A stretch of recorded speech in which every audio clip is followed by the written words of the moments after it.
ನಮಸ್ಕಾರ. GTV news ಕನ್ನಡಕ್ಕೆ ಸ್ವಾಗತ. ನಾನು ನಿಮ್ಮ ವೆಂಕಟೇಶ್. ಮಾಗಡಿ ತಾಲೂಕಿನ ಮಾಡ್ಬಾಳ್ ಗ್ರಾಮದ ಶ್ರೀ ಜಡೆಮುನೇಶ್ವರ ಸ್ವಾಮಿ ದೇವಾಲಯದ 28ನೇ ವರ್ಷದ ವಾರ್ಷಿಕೋತ್ಸವವು ದೇವಾಲಯದ ಪ್ರಧಾನ ಅರ್ಚಕರಾದ ಎಂ ರಾಮಕೃಷ್ಣಪ್ಪರವರ ನೇತೃತ್ವದಲ್ಲಿ ಅದ್ದೂರಿಯಾಗಿ ನಡೆಸಲಾಯಿತು. ಈ ಸಂದರ್ಭದಲ್ಲಿ ದೇವಾಲಯಕ್ಕೆ ಹೆಚ್ಚಿನ ಸಂಖ್ಯೆಯಲ್ಲಿ ಭಕ್ತರು ಆಗಮಿಸಿ ಶ್ರೀ ಜಡೆಮುನೇಶ್ವರ ಸ್ವಾಮಿಯ ದರ್ಶನ ಪಡೆದು ಧನ್ಯರಾದರು.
ನಾಡಒಡೆಯ ಧರ್ಮಪ್ರಭು ಗೌಡ ಕುಲಭೂಷಣ ಕೆಂಪೇಗೌಡರ ವಂಶಜರು ಆಳಿದಂಥ ಇತಿಹಾಸ ಪ್ರಸಿದ್ಧ ಮಾಗಡಿ ಸೀಮೆಯ ಮಾಡ್ಬಾಳ್ ಗ್ರಾಮದಲ್ಲಿ ಜಡೆಮುನೇಶ್ವರ ಸ್ವಾಮಿ ದೇವಾಲಯದಲ್ಲಿ 28ನೇ ವಾರ್ಷಿಕೋತ್ಸವ ಭಕ್ತಾದಿಗಳ ಸಮ್ಮುಖದಲ್ಲಿ ವಿಜೃಂಭಣೆಯಿಂದ ನಡೀತಾ ಇದೆ.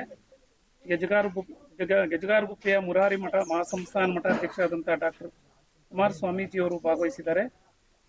ಮತ್ತೆ ಪೂಜ್ಯರೇ, ಇವತ್ತಿನ ವಾರ್ಷಿಕೋತ್ಸವದ ಬಗ್ಗೆ ಒಂದೆರಡು ಅನಿಸಿಕೆಯನ್ನು ಹಂಚಿಕೊಳ್ಳಿ.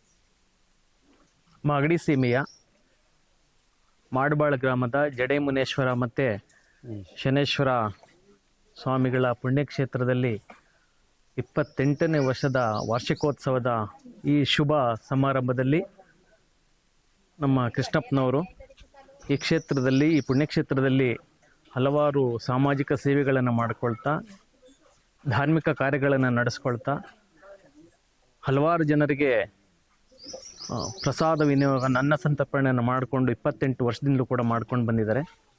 ಈ ಪುಣ್ಯಕ್ಷೇತ್ರದಲ್ಲಿ ಬಂದಂಥ ಭಕ್ತಾದಿಗಳು ಹಲವಾರು ಜನ ಒಳಿತನ್ನು ಕಂಡಿದ್ದಾರೆ. ಹಾಗಾಗಿ ಈ ಪುಣ್ಯಕ್ಷೇತ್ರ ದಿನೇ ದಿನೇ ಅಭಿವೃದ್ಧಿಯನ್ನು ಹೊಂದುತ್ತಾ ಇದೆ. ಮುಂದಿನ ದಿನಗಳಲ್ಲಿಯೂ ಕೂಡ ಈ ಕ್ಷೇತ್ರ ಅಭಿವೃದ್ಧಿಯನ್ನು ಹೊಂದಲಿ ಅಂತೇಳಿ ಈ ಮೂಲಕ ಎಲ್ಲ ಕ್ಷೇತ್ರದ ಭಕ್ತಾದಿಗಳಿಗೂ ಕೂಡ ಸುಖ ಶಾಂತಿ ಸಮೃದ್ಧಿಯನ್ನು ಶ್ರೀ ಜಡೆಮುನೇಶ್ವರ ಮತ್ತು ಶನೇಶ್ವರ ಸ್ವಾಮಿಗಳು ಕರುಣಿಸಲಿ ಅಂತೇಳಿ ಈ ಮೂಲಕ ಪ್ರಾರ್ಥನೆಯನ್ನು ಮಾಡ್ತಾ ಇದ್ದೀನಿ. ಎಲ್ರಿಗೂ ಶುಭವಾಗಲಿ. ಲೋಕ ಕಲ್ಯಾಣಾರ್ಥವಾಗಿ ಗುರುಗಳು ಜಡೆಮುನೇಶ್ವರ ಸ್ವಾಮಿಯನ್ನು ಪ್ರಾರ್ಥನೆ ಮಾಡಿದ್ದಾರೆ. ಕೃತಜ್ಞತೆಗಳು. ಶನಿಮಾತ್ಮ ಮತ್ತು ಮುನೇಶ್ವರ ಈ ಒಂದು ಸನ್ನಿಧಿಯಲ್ಲಿ ಪರಮಾತ್ಮ ನೆಲೆಯೂರಿಸಿರುವುದು ಇಡೀ ಸುತ್ತಮುತ್ತ ಗ್ರಾಮಸ್ಥರಿಗೆ ಭಕ್ತಾದಿಗಳಿಗೆ ಗೊತ್ತಿರೋ ವಿಚಾರ. ಈ ಒಂದು ನೆಲೆ ಊರ್ಬೇಕಾದ್ರೆ ಮೇನ್ ಕಾರಣ ರಾಮಕೃಷ್ಣಯ್ಯನವರ ತಾಯಿ ಕೆಂಪಮ್ಮ ಅಂತ ಅಂದ್ಬಿಟ್ಟು, ಆ್ಯಕ್ಚುಲಿ ಅವ್ರಿಗೆ ಫುಲ್ಲು ತಲೆ ಕೂದಲು ಮುಡಿಯಾಗಿ ಪರಮಾತ್ಮ ಆ ಯಮ್ಮನ ಮೇಲೆ ಬರ್ತಾ ಇದ್ದು ಗೊತ್ತಿರೋ ವಿಚಾರ. ಇಲ್ಲಿ ಈ ಕ್ಷೇತ್ರಕ್ಕೆ ಸುಮಾರು ವರ್ಷಕ್ಕೆ ಒಂದು ಬಾರಿ ಅದ್ಧೂರಿಯಾಗಿ ಒಂದು ಕಾರ್ಯಕ್ರಮವನ್ನು ಗ್ರಾಮಸ್ಥರ ಸಹಕಾರದೊಂದಿಗೆ ಮಾಡ್ತಾವ್ರೆ. ಇಲ್ಲಿ ಬಂದ ಭಕ್ತಾದಿಗಳು ಭಾಳ ಒಳ್ಳೆಯದು, ಅವ್ರ ಕಷ್ಟ ಸುಖ ಏನು ಐತೋ ಅದನ್ನು ಪರಮಾತ್ಮನಲ್ಲಿ ಕೇಳ್ಕೊಳ್ಳುವಾಗ ಅದು ಅವ್ರಿಗೆ ನೆಲೆ ಊರ್ತಾ ಇದೆ. ನಂತರ ಅವ್ರಿಗೆ ಒಳ್ಳೆಯದು ಆಯ್ತದೆ. ಆ ಪ್ರಕಾರವಾಗಿ ಸುತ್ತಮುತ್ತ ಹೊರಗಡೆಯಿಂದ ಬರ್ತಾರೆ. ಇವತ್ತು ಅವ್ರ ಮನೇಲಿ ನೋಡ್ಬೋದು, ಆ ಪರಮಾತ್ಮನ ಉತ್ತವನ್ನು ನಾವು ಅಲ್ಲಿ ನೋಡ್ತಾ ಇದ್ದೀವಿ. ಇವರು ವಾಸಿಸುವ ಮನೆಯಲ್ಲಿ ಇವ್ರ ತಾಯಿ ಇದ್ದಾಗ ಅಲ್ಲೇ ಮನ್ತಾ ಇದ್ರು. ಸುತ್ತಮುತ್ತ ಗ್ರಾಮಸ್ಥರು ಕಷ್ಟ ಅಂದಾಗ ಬಂದು ಅಲ್ಲಿ ಆ ತಾಯಿಯಲ್ಲಿ ಪ್ರಾರ್ಥನೆ ಮಾಡ್ಕೊಳ್ತಾ ಇದ್ರು. ಅದು ಒಳ್ಳೆಯದಾಗದೆ. ಇವತ್ತು ಈ ಒಂದು ಕಾಡಿನ ಹಂಚಿನಲ್ಲಿ ಈ ಮಧ್ಯಭಾಗದಲ್ಲಿ ಪರಮಾತ್ಮ ಶನಿಮಾತ್ಮ ಅಂತ ಏನು ಹೇಳ್ತೀವೋ, ಮುನೇಶ್ವರ ಸ್ವಾಮಿ ಅಂತ ಏನು ಹೇಳ್ತೀವೋ, ಇವತ್ತು ನೆಲೆ ಊರವನು. ಅದೇ ರೀತಿ ವರ್ಷಕ್ಕೂ ಭಾಳ ಜನಗಳ ಒಂದು ಜಾತ್ರಾ ಮಹೋತ್ಸವವನ್ನು ನಾವು ಈ ಒಂದು ಕ್ಷೇತ್ರದಲ್ಲಿ ನೋಡ್ತಾ ಇದ್ವಿ. ಅದೇ ಪ್ರಾಮಾಣಿಕವಾಗಿ ಭಕ್ತಿಯಿಂದ ಈ ರಾಮಕೃಷ್ಣಯ್ಯನವರು ಈ ಒಂದು ಕಾರ್ಯಕ್ರಮ ನಡೆಸ್ಕೊಂಡು ಹೋಯ್ತಾವ್ರೆ. ಅವ್ರಿಗೆ ಪರಮಾತ್ಮ ಆರೋಗ್ಯ ಭಾಗ್ಯ ಸಕಲಿಷ್ಟು ಕೊಡಲಿ ಅಂತ ಅಂದ್ಬಿಟ್ಟು ಎಲ್ಲ ಗ್ರಾಮಸ್ಥರ ಪರವಾಗಿ ಹೃತ್ಪೂರ್ವಕ ಅಭಿನಂದನೆಯನ್ನು ಕೇಳ್ಕೊಳ್ಳೋಕ್ಕೆ ಇಷ್ಟಪಡ್ತೀವಿ. ಮಾತೆ ಕೆಂಪಮ್ಮನವರ ಆಶಯದಂತೆ ಜಡೆಮುನೇಶ್ವರ ಸ್ವಾಮಿ ದೇಗುಲವನ್ನು ನಿರ್ಮಾಣ ಮಾಡಿ ಭಕ್ತರ ಭವರೋಗ ನಿವಾರಣೆಗಾಗಿ ಜಡೆಮುನೇಶ್ವರನನ್ನ ಶನೇಶ್ವರರನ್ನ 28 ವರ್ಷಗಳಿಂದ ಪೂಜಾದಿಗಳನ್ನ ವಾರ್ಷಿಕೋತ್ಸವವನ್ನು ಮಾಡ್ಕೊಂಡು ಬರ್ತಾ ಇರ್ತಕ್ಕಂಥ ಈ ಮಠದ ಉಸ್ತುವಾರಿ ವಹಿಸ್ಕೊಂಡಿರ್ತಕ್ಕಂಥ ರಾಮಕೃಷ್ಣಯ್ಯನವರು ಒಂದೆರಡು ಅನಿಸಿಕೆ ಹಂಚಿಕೊಳ್ತಾರೆ. ಮಾಗಡಿ ತಾಲೂಕು ಮಾಡ್ಬಾಳ್ ಹೋಬಳಿ ಮಾಡ್ಬಾಳ್ ಗ್ರಾಮದಲ್ಲಿ ನೆಲೆಸಿರುವಂಥ ಜಡೆಮುನೇಶ್ವರ ಮತ್ತು ಶನೇಶ್ವರ ನಮ್ಮ ತಾಯಿಗೆ ಜಡೆ ಬಂತು. ಆ ಜಡೆ ಬಂದಿರಿಂದ ಮನೆಯಲ್ಲಿ ಇರುವಂಥ ವಾಸದ ಮನೇಲಿ ನಾವು ಸಂಸಾರ ಮಾಡೋಕ್ಕಾಗಲಿಲ್ಲ. ತುಂಬ ನಿಜವಾದಂಥ ಸರ್ಪವನ್ನು ತೋರಿಸೋರು, ಸರ್ಪ ಜೊತೆ ಸರಸಾಡೋರು, ಸರ್ಪ ಆದರೂ ಕೂಡ ಅವರ ಬಳಿಯಲ್ಲಿ ಮಲಗೋದು ಮತ್ತು ಎಲ್ಲ ಸಂಚಲನ ಮತ್ತು ಎಲ್ಲ ಒಳನಾಟ ಇತ್ತು. ಯಾರೇ ಭಕ್ತರು ಬಂದು ಕೂಡ ಆಗುತ್ತೆ ಅಂತ ಹೇಳ್ತಿದ್ದಾರೆ ಹೊರತು ಆಗಲ್ಲ, ಯಾವ ಕೆಲಸನೂ ಆಗಲ್ಲ ಅಂತ ಹೇಳ್ತಿರಲಿಲ್ಲ. ಅವರು ಒಂದು ಮನೋಭಾವ. ಡಾಕ್ಟರ್ ಶಿವಕುಮಾರ ಸ್ವಾಮೀಜಿಗಳು ಮಠದಲ್ಲಿ 6 ವರ್ಷ ಅವರು ಜ್ಞಾನ ಸಂಚಾರ ಆಗಿ ಜಡೆ ಬಂದು ಅಲ್ಲಿ ಜ್ಞಾನೋದಯ ಆಗ್ತು. ಅವರಿಗೆ ನಾವು ಹೋಗಿ ಕರೆದಾಗ ಅಮ್ಮ ಬಾರಮ್ಮ ಊರಿಗೆ ನಾವು ಎಲ್ಲ ತಬಲಿ ಆಗ್ತೀವಿ, ತಬಲಿ ಆದಾಗ ನಾವೆಲ್ಲ ಹೋಗೋಣ ಅಂದಾಗ ನೀವು ಯಾರು ಗೊತ್ತಿಲ್ಲ ಅಂತಂದರು. ಆವಾಗ ಶಿವಕುಮಾರ ಸ್ವಾಮೀಜಿಗಳು ನಿಮ್ಮ ತಾಯಿ ಬಂದರೆ ಜ್ಞಾನೋದಯ ಆಗಿ ಬಂದರೆ ಕರ್ಕೊಂಡೋಗಿ ಅಂದರು. ಅವಾಗ ನಾವು ಕರ್ಕೊಂಬರೋಕ್ಕಾಗಲಿಲ್ಲ.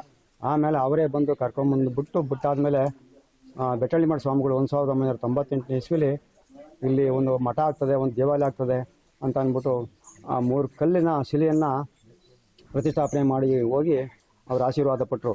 ಅದರಂತೆ ಈ ದಿವಸ ಕೂಡ ನಾವು ಅವರು ಹಚ್ಚಿದಂಥ ಒಲೆಯನ್ನು ಇವತ್ತು ಆಸ್ತಂಗೆ ಭಕ್ತಾದಿಗಳು, ಈ ರಸ್ತೆ ಆಗಿದೆ, ರಸ್ತೆ ಆಗಬೇಕಾದ್ರೆ ಎಲ್ಲ ಸುತ್ತಮುತ್ತ ಗ್ರಾಮಸ್ಥರು ಮನೆಯಲ್ಲೂ ಕೂಡ ಜಾಗ ಬಿಟ್ಟು ಈ ರಸ್ತೆ ಮಾಡಿಕೊಟ್ಟಿದ್ದಾರೆ. ಅವರಿಗೆಲ್ಲ ಭಗವಂತ ಆಯುಸ್ ಕೊಡಲಿ, ಹೆಚ್ಚಿನ ಬಲ ಕೊಡಲಿ. ಇದೇ ರೀತಿಯಾಗಿ ಭಕ್ತರು ಬಂದು ಪ್ರಸಾದ ಪಡೀಲಿ.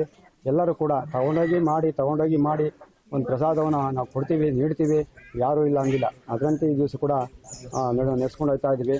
ಮುಂದೆ ಎಲ್ಲ ಇದೇ ರೀತಿಯಾಗಿ ಭಕ್ತರು ಬಂದು ಈ ಮುನೇಶ್ವರನ ಭಕ್ತಿಯಿಂದ ಕೇಳ್ಕೊಂಡಾಗ ನಿಜವಾಗಲೂ ಕೂಡ ಒಳ್ಳೆಯದಾಗ್ತದೆ. ಮದುವೆ ಆಗ್ಬೋದು, ಮಕ್ಕಳಾಗ್ಬೋದು, ಆಮೇಲೆ ಏನೇ ಇದ್ರೂ ಕೂಡ ಕಷ್ಟ ಕಾರ್ಪಣ್ಯಗಳು ಇದು ಕೂಡ ಇಲ್ಲಿ ಪರಿಹಾರ ಆಗ್ತದೆ. ಇಲ್ಲಿ ತಾರಿ ಮರ ನಾವಾಕಿದ್ದಲ್ಲ, ಈ ಹಳ್ಳಿ ಮರ ನಾವಾಕಿದ್ದಲ್ಲ, ಬಿಲ್ಪತ್ರೆ ವನ ಆಗ್ತಾ ಇದೆ, ಎಲ್ಲ ಅದೇ ರೀತಿಯಾಗಿ ವನ ಆಗ್ತದೆ. ಯಾರು ಬಂದು ಈ ತೊಟ್ಟಿ ಇದೆ, ಆ ತೊಟ್ಟಿ ನೀರು ಕುಡ್ಕೊಂಡು ಇಲ್ಲಿ ಕೂತ್ಕೊಂಡು ಸಮಾಧಾನವಾಗಿ ಹೋಗ್ತಾರೆ ಹೊರತು ಯಾರು ಕೂಡ ಕೈ ಮುಗ್ದಲ್ಲ ಹಂಗೆ ಹೋಗಲ್ಲ. ಏನೇ ಆಗಲಿ ಕೂಡ, ಏನೇ ಒಂದು ಪದಾರ್ಥ ಆಗಲಿ ಇಲ್ಲಿ ಮಡಗಿದಾಗ ಯಾರು ಕಳ್ತನ ಕೂಡ ಇಲ್ಲಿವರೆಗೂ ಆಗಿಲ್ಲ. ಅದರಂತೆ ಭಗವಂತ ಎಲ್ಲರಿಗೂ ಆಯುಸ್ ಕೊಡಲಿ, ಹೆಚ್ಚಿನ ಶಕ್ತಿ ಕೊಡಲಿ. ಎಲ್ಲರಿಗೂ ಇದೇ ರೀತಿಯಾಗಿ ರಸ್ತೆ ಕೂಡ ಇನ್ನು ಎಲ್ಲೆಲ್ಲಿ ರಸ್ತೆ ಆಗಬೇಕು ಅದೆಲ್ಲ ಕಾಮಗಾರಿ ಆ ಮುನೀಶ್ವರ ಮಾಡುವಂಥ ಶಕ್ತಿಯನ್ನು ಅವರು ಕೊಡಲಿ ಅಂತ ನಾನು ಈ ಮೂಲಕ ಕಳ್ಕಳಿಂದ ಕೇಳ್ಕೊತೀನಿ.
ಇದು ಇವತ್ತಿನ ಮಾಗಡಿಯ ಸುದ್ದಿ ಸಮಾಚಾರ.